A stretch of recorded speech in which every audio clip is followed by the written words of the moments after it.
दोस्तों आयुष क्लासेस में आप सभी का स्वागत है। इस वीडियो हम लोग देखेंगे क्लास 10th का जो प्री बोर्ड का पेपर है इंग्लिश का। ओके, एमजे कोड का है। तो बहुत से सारे विद्यालय में एमजे कोड का पेपर चल रहा होगा, तो इस टाइप से आपके क्वेश्चंस आएंगे। ओके, कोई भी कोड का हो, आपको बोर्ड की तैयारी करना है, सारे पेपरों को देखना है, बेहतरीन तैयारी आपकी होगी। और जो भी पेपर क्वेश्चन होगा ना, इसमें से क्वेश्चन सभी के विद्यालय में मिलेंगे। ओके, तो वीडियो को आप लोग अच्छे से देखिए और मतलब पेपर को वायरल आप लोग कर दीजिए और सभी दोस्तों के साथ भी क्या करिए, शेयर कर दीजिए। ओके, तो चलिए स्टार्ट करते हैं। स्टार्ट करने से पहले बता दे आपको समय जो आपका होगा 3 घंटे 15 मिनट का होगा। बाकी चीज़ें आपको सबको पता है कि ये जो होगा 70 नंबर का होगा। 30 नंबर स्कूल की तरफ से आपको मिलते हैं और सभी क्वेश्चन करना ज़रूरी है। ये जो आपका होगा 2 पार्ट में डिवाइड होगा, पार्ट ए और पार्ट बी में। पार्ट ए में आपके 20 क्वेश्चन, 20 के आप होंगे मल्टीपल चॉइस क्वेश्चन, और पार्ट 2 में आपके जो होंगे मतलब आपके लिखित प्रश्न होंगे। ठीक है, जिसको आपको राइट करना है अपने कॉपी में। तो चलिए पार्ट 1 देखते हैं। कह रहा है कि डायरेक्शन मतलब निर्देश दिया नंबर 1 से 3। Read the following passage careful and answer the following question. मतलब इस पैसेज को क्या करना है, ये जो पैसेज पूरा है ना, इस पैसेज को अच्छे से पढ़ना है। और यहाँ पर 3 प्रश्न दिए गए हैं, प्रश्न 1 2 3, और इसका क्या करना है, उत्तर देना है। इससे पहले हिंदी का मैंने 2 पेपर क्या किया, अपलोड कर दिया। इसी वीडियो को डिस्क्रिप्शन बॉक्स में उसका लिंक दे देंगे, वहाँ से भी आप जा सकते हैं, या चैनल पे से। इसका मैंने ऑलरेडी प्लेलिस्ट भी बना दिया है। 2000 मतलब क्लास लिखेंगे क्लास 10th, आपको मिल जाएगा प्री बोर्ड पेपर 2025। वहाँ से भी आप जाकर प्री बोर्ड का पेपर सारा देख सकते हैं। ओके, तो चलिए पहला यहाँ पर क्वेश्चन कह रहा है according to old people the best part of life is. तो इसका राइट जो आंसर हो जाएगा कौन सा हो जाएगा, तो आपको ज़्यादा पढ़ने की आवश्यकता नहीं है, इसको जब पढ़ेंगे तो आपको आंसर मिल जाएगा। डी वाला ऑप्शन क्या हो जाएगा, करेक्ट हो जाएगा। डी वाला ऑप्शन क्या हो जाएगा, करेक्ट हो जाएगा। चाइल्डहुड बचपन की बात हो रही है। To whom does a child's trouble seem big. तो इसको जब आप पढ़ेंगे ना, तो आपको इसका भी आंसर पता चल जाएगा, टू अ फादर। ठीक है, अ वाला ऑप्शन क्या हो जाएगा, करेक्ट हो जाएगा। जब इसको पैसेज को पढ़ोगे तो पता चल जाएगा। इतना बड़ा कौन पढ़ेगा। ठीक है, मैं पढ़ के रखा हूँ और ऑलरेडी इसका सोल्यूशन कर दिया हम। तो देखिए आप लोग, फिर तीसरा क्वेश्चन कह रहा है which word in the passage is the opposite of endless. Endless का जो अपोजिट होता है वो क्या होता है, तो देखिएगा इसका जो होता है फाइनाइट होता है। बी वाला ऑप्शन क्या हो जाएगा, करेक्ट हो जाएगा। तो ये जो 3 प्रश्न करने थे ना, आपको इसी पैसेज में से करने थे। ऐसे सेम आपको बोर्ड पेपर में भी देखने के लिए मिलेंगे। अब क्वेश्चन 4 से जो 8 नंबर का मतलब 4 से 8 मतलब 5 जो प्रश्न आपके होंगे ना, वो आपके ग्रामर के होंगे। ठीक है, तो चलिए यहाँ पर कह रहा both the sister quarrel but they love. ठीक है ना, तो यहाँ पर क्या भराएगा, डॉट डॉट डॉट है वेरी मच। तो क्या भराएगा आपका, तो जब आप भरेंगे तो इसमें पता मतलब कारण झगड़ा करेंगे तो इच अदर, क्या भरेगा आपका, इच अदर। ओके, चलिए नेक्स्ट क्वेश्चन देखते हैं। कह रहा है if you do not want anything more you are. तो क्या होगा, यू आर क्या था, सेटिस्फाइड था। क्या होगा, सेटिस्फाइड, आप संतुष्ट होते हैं। डी वाला ऑप्शन क्या हो जाएगा, करेक्ट हो जाएगा। नेक्स्ट क्वेश्चन देखते हैं। नेक्स्ट क्वेश्चन क्या रहा, Meera books dot dot dot her parents very well. तो क्या हो जाएगा आपका, छठा का जो आपका ऑप्शन हो जाएगा आफ्टर हो जाएगा। ओके, नेक्स्ट क्वेश्चन कह रहा है last Saturday my father dot dot dot that his dinner sweet was too small so now he dot dot dot a strict diet. ठीक है ना, तो इसमें से जो राइट आंसर क्या होगा, आप जब इसको पढ़ेंगे तो भरेंगे आपका पहले वाला में जो भराएगा आपका वाज डिस्कवरी, फिर उसका हैज फॉलोड हो जाएगा। ठीक है, तो मतलब डी वाला ऑप्शन क्या हो जाएगा, करेक्ट हो जाएगा। 8 नंबर क्वेश्चन होगा identity the word which is the correctly spelled. मतलब इसमें से सही मीनिंग कौन सा है, सही मीनिंग कौन सा है। तो देखिएगा सिंसियरली जो लिखा है, ये इसका मीनिंग क्या है, गलत, सही है। इसका मीनिंग जो है सही है, बात बाकी सभी आपका जो है गलत है। अब यहाँ पर देखिएगा ये प्रोज से आपका क्वेश्चन मिलेगा। ठीक है ना, कोई भी चैप्टर का उठा देगा और इसी में से 2 क्वेश्चन पूछेगा। कह रहा है निर्देश दिया 9 से 10 जो प्रश्न हो गए ना, इसी पैसेज को पढ़ना है और इसका आंसर देखेंगे। कह रहा है मिजविल वाज एन, तो मिजविल क्या थी, तो वो ओटर थी। क्या थी, ओटर। जब पढ़ेंगे तो इसे मिल जाएगा, क्या थी आपका, ओटर। बी वाला ऑप्शन क्या हो जाएगा, करेक्ट हो जाएगा। कह रहा वेयर डिड मिजवी गो, तो मिजवी जो मिजविल था वो कहाँ जा रहा था, मतलब कहाँ पर वो जा रहा था। तो इसका जो राइट आंसर हो जाएगा आपका बाथरूम। कहाँ जा रहा था, बाथरूम।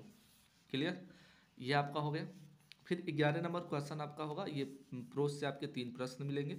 ठीक है, कह रहा है Anne Frank wants to keep a diary विकास। ठीक है ना, एनी फ्रैंक अपने डायरी में क्या करना चाहती थी। ठीक है, तो इसका जो राइट आंसर हो जाएगा देख सकते हैं आप लोग, तो इसका मतलब वो डायरी क्यों लिखती थी, ठीक है ना। तो शी हैज़ नो फ्रेंड, उसका कोई मित्र नहीं था। To talk and share her feelings, वो अपनी बातों को सभी चीज़ें आपका मतलब डायरी में क्या करती थी, शेयर करती थी, बताती थी, लिखती थी। तो बी वाला ऑप्शन क्या हो जाएगा, करेक्ट हो जाएगा। फिर 12 नंबर क्वेश्चन हो जाएगा, in which months the weather is pleasant is Coorg and smell of coffee is around. मतलब जो कुर्ग में खेती कब बोई जाती थी, ठीक है ना, इसके बारे में पूछ रहा है। तो कब बोई जाती थी, आप सभी को पता है कि सितंबर से मार्च के महीने तक, सितंबर से मार्च तक होती थी इसकी खेती। ओके, ठीक है। नेक्स्ट क्वेश्चन कह रहा, whom did Gautama face when he was 25 years old. तो क्या था वह, एक रोबर था, एक डाकू साहब था, ठीक है। तो इसको और या डी वाला सही होगा, इसको देख लीजिएगा थोड़ा सा आप लोग। ओके, फिर आपका 14 से 15 नंबर क्वेश्चन जो है ध्यान से देखिए। कह रहा कि 14 से कह रहा, I hear N old religious man. तो इसका जो राइट आंसर, इसको पढ़ेंगे तो इसका 2 पैसेज मिलेगा आंसर। तो कौन सा सही हो जाएगा, तो हु फाउंड ए टेस्ट, तो बताएंगे एन ओल्ड रिलीजियस मैन, अभी जस्ट पढ़े हैं। फिर उसके बाद बताएंगे when did the religious man receive a test, तो ईस्टर नाइट, क्या हो जाएगा, ईस्टर नाइट। सारे प्रश्न में दिया, ध्यान से देखिए। एन ओल्ड रिलीजियस मैन आपका हो जाएगा, यहाँ पर देख सकते हैं एन ओल्ड रिलीजियस मैन, और ये कहाँ जा रहा था, यहाँ पर देख सकते हैं ईस्टर नाइट में, कहाँ जा रहा था, ईस्टर नाइट। यहाँ पर दोनों ऑप्शन देख सकते हैं, इसका उत्तर इसी में। ओके, फिर 15 नंबर क्वेश्चन आपका हो गया। अब फिर 16 से जो 20 आपका जो क्वेश्चन होगा ना, ये आपके सप्लीमेंट्री होंगे। कहाँ से होंगे, सप्लीमेंट्री के बहुविकल्पी प्रश्न, 5 क्वेश्चन होंगे, ठीक है। कह रहा है he was usually very well and happy expected for attack of in summer. तो क्या हो जाएगा, हाई फीवर, क्या था उसको, हाई फीवर, बहुत तेज क्या था, बुखार था। ओके, फिर कहेगा what did Griffin do for revenge. तो ये क्या हो जाएगा आपका, ध्यान से देखिए, क्या थी ये, बर्बेड हिमसेल्फ, तो क्या होगा, या बर्नेड द लैंड लॉर्ड, तो लैंड लॉर्ड था। बी वाला ऑप्शन क्या हो जाएगा, करेक्ट हो जाएगा। क्लियर। फिर 18 नंबर क्वेश्चन कर रहा है, इट ब्राइट ग्रेजुएट फ्रॉम, तो किस प्रकार के, मतलब ग्रेजुएशन कहाँ से वो पढ़ा था, कैम्ब्रिजियस का हार्वर्ड, तो हार्वर्ड से पढ़ा था। कहाँ से पढ़ा था आपका, हार्वर्ड से, न कि ऑक्सफोर्ड से, न कि लंदन से। ओके, फिर कह रहा नंबरदार आपका जो रामलाल हैड, ठीक है ना, 7 चिल्ड्रेन, मतलब कि मतलब 7 उसके चिल्ड्रेन थे, कितने उसके पुत्र थे, कितने पुत्री थे, ये क्या करना है आपको बताना है। तो ध्यान से देखिएगा, उसके 3 क्या थे, बेटे थे, और 4 क्या थी, पुत्रियां थी। ओके, फिर 20 नंबर, नूडल वाज एन, तो क्या था ये, कैप्टन था, या सर्जेंट था, या लुटेंट था, या अप्रेंटिस था। क्या था ये, अप्रेंटिस करता था। डी वाला क्या हो जाएगा, करेक्ट हो जाएगा। उसके बाद आपका सेक्शन बी यहाँ से स्टार्ट होता है, ध्यान से देखिएगा। तो सेक्शन बी में आपको क्या क्या चीज़ें करना है, तो सेक्शन बी में आपको इस पैसेज को अच्छे से क्या करना, पढ़ना है। अब उसके बाद कहना है, यहाँ पर 4 प्रश्न ए बी सी डी दिया है, तो इसका स्क्रीनशॉट अच्छे से ले लीजिए, और इसी में से खोज के आपको करना है, तो बहुत ज़्यादा आपको दिक्कत नहीं होगी, आप लोग कर लेंगे। ओके, और ये चीज़ें भी आपको कोई दिक्कत नहीं होगी। आपको फीस माफ़ी के लिए फुल फी कंसेक्शन, ठीक है ना, मतलब फीस माफ़ी के लिए आपको क्या करना है, प्रार्थना पत्र लिखना, एप्लीकेशन लिखना है, किस पर, फीस माफ़ी के लिए। ओके, तो ये आप लोग कर लेंगे, इसको बताने की आवश्यकता नहीं है। नेक्स्ट क्वेश्चन देखिएगा, फिर right a paragraph of my town या सिटी के बारे में आपको क्या करना है, ऐसे लिखना है। Okay, clear. तो ये आपका हो जाएगा, ये भी आप लोग कर लेंगे, इसको बताने की आवश्यकता नहीं है। फिर कह रहा है rewrite the following by changing in indirect speech, इसको इनडायरेक्ट में बनाना है। तो इनडायरेक्ट बनाएंगे तो क्या होगा, the student said to the teacher, उसके बाद sir can we take a break, तो इसको बनाएंगे तो क्या होगा, कितने लोग बता सकते हैं, तो इसको बताएंगे आप लोग कमेंट बॉक्स में। हु टीचेस यू इंग्लिश, अच्छा इसको बनाएंगे तो क्या होगा, इसको अगर हम लोग यहाँ पर बनाते हैं, हु टीचेस यू इंग्लिश, तो इसको चेंज करेंगे तो हो जाएगा बाई होम, हो जाएगा। अब कौन सा प्रेजेंट टेंस है, तो इसको चेंज करेंगे तो आर हो जाएगा, और यू जो होगा बहुवचन है तो उसके लिए आर हो जाएगा। उसके बाद हो जाएगा यू, टीच का जो थर्ड फॉर्म होगा वो टाट हो जाएगा, TAUGST, टाट हो जाएगा। और उसके बाद आप लोग लिख लेंगे इंग्लिश। ओके, अब यहाँ पर ध्यान से देखिएगा, इसको जब आप पंचुएट करेंगे तो पहला अक्षर क्या हो जाएगा, कैपिटल हो जाएगा। Do you know that Lucknow, यहाँ पर हो जाएगा कामा लग जाएगा यहाँ पर। ओके, उसके बाद बताएंगे the capital of Uttar Pradesh. ये जो यू होगा ना इस कैपिटल लेटर होगा, अब पी भी जो होगा capital letter. Is a historical city question mark और इन्वर्टेड कामा। ओके, अब ताजमहल विश्व की सुंदर इमारतों में से कि इसको बना लेंगे आप लोग। इसे मुगल बादशाह शाहजहां द्वारा बनवाया गया था। इसे मुमताज महल की यादगार में बनवाया गया था। ये जिला आगरा में उत्तर, ये तो सब्जी बना लेंगे आप लोग। ओके, तो इसको आप लोग देख लीजिएगा खुद। फिर आंसर द फॉलोइंग क्वेश्चन, आपको 30 से 40 वर्ड में इस दोनों को आंसर देखना है, ठीक है। फिर इसका भी दोनों में से कोई एक ही करना है, मतलब दोनों इसको करना है।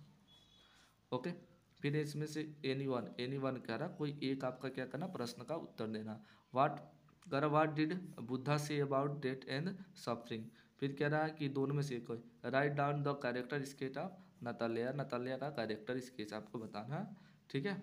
ये आपका आखिरी चैप्टर का है, प्रोज का जो आखिरी चैप्टर है ना, प्रोपोज्ड परपोज ऐसे है कोई चैप्टर है, उसी में कहा है आपका। वाई डज उसके बाद इसको बताना, या तो इसको why does Amanda wish to be a मैर आपका मरमेड, या तो इसको बताइए, या तो आपको क्या करना है 4 लाइन पोएम लिखना है। ओके, तो 4 लाइन पोएम आप लोग याद कर लीजिएगा। फिर राइट एंड आपको क्या करना है, सेंट्रल आइडिया लिखना है, फायर एंड आइस कोई एक इन दोनों में से, या फॉग के बारे में या तो अमांडा के बारे में। ओके, फिर उसके बारे में बताया जा रहा है कि answer any one of the following about 30 से 40 वर्ड, ये सप्लीमेंट्री के क्वेश्चन है। How डिज the behaviour of doctor toward the dog के प्रति उसका मतलब बिहेवियर कैसा था, व्यवहार कैसा था। एक करना दोनों में से। What did Griffin throw off suddenly, तो ग्रिफिन ने अचानक कैसे वो फेंक दिया, इसको कर लीजिए। 30 नंबर क्वेश्चन है आपका, answer any one of the following in about 60 words, तो इन दोनों में से कोई एक करना। How did a book become a turning point in Richard Galbraith's life, या why was mister Loisel dissatisfied with her life, ठीक है ना, या तो इसको आपको करना है। क्लियर, तो ये टोटल आपके क्वेश्चन हो गए। तो चलिए पुनः मिलते हैं हम लोग नेक्स्ट वीडियो में।